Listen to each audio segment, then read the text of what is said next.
بسم الله الرحمن الرحيم. يا أيها المزمل قم الليل إلا قليلا نصفه أو ينقص منه قليلا أو زد عليه ورتل القرآن ترتيلا إنا سنلقي عليك قولا ثقيلا إن ناشئة الليل هي أشد وطئا وأقوم قيلا إن لك في النهار سبحا طويلا واذكر اسم ربك وتبتل إليه تبتيلا رب المشرق والمغرب لا إله إلا هو فاتخذه وكيلا واصبر على ما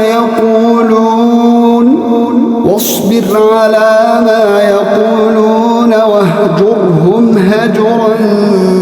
جميلا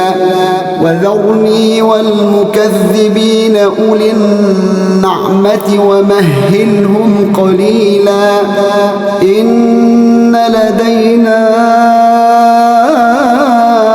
أنكالا وجحيما وطعاما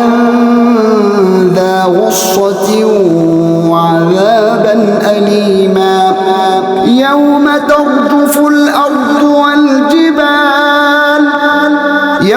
ترجف الأرض والجبال وكانت الجبال كثيبا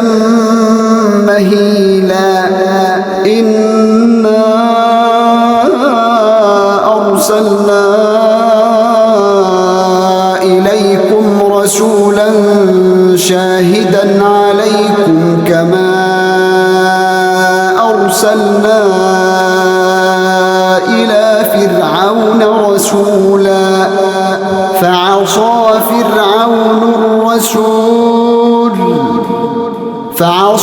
فرعون الرسول فأخذناه أخذا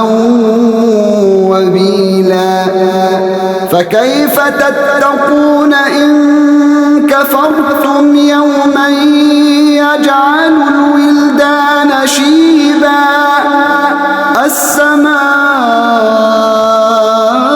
السماء منفطر به كان وعده مفعولا إن هذه تذكرة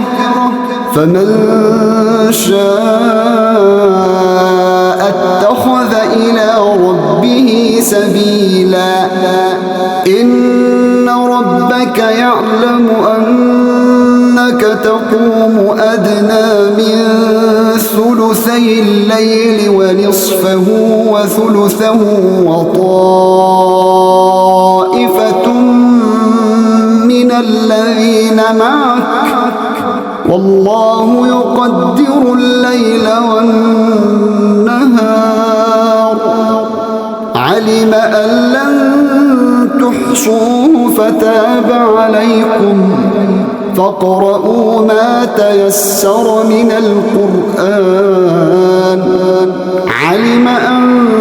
سيكون منكم مرضى وآخرون يضربون في الأرض يبتغون من